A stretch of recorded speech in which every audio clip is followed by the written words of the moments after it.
міне осындай алмалар шығады. Осындай әдемі қанған, пысқан. Ертең балалар есеп сабағында осыны санайды.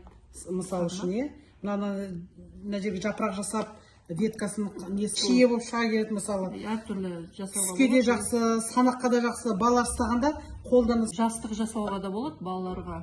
Ішіне анандай ағаштарды кеседі ғой, соның қалдықтары болады ғой, қарағайдың. Оның енді кереметтігі, пайдасы, ондай жастық ем шипаға жақсы, сондай жүннен жастықтың ішінде сондай кесілген, ұсақ-ұсақ қарағайдың ұсақ опилка дейді ғой, осы сондайды салса өте күшті болады. Балаларға сондай жастық жасаймыз деп, оны да жоспарлап жүрміз. Жақсы, енді келесі болашақты дейсіз.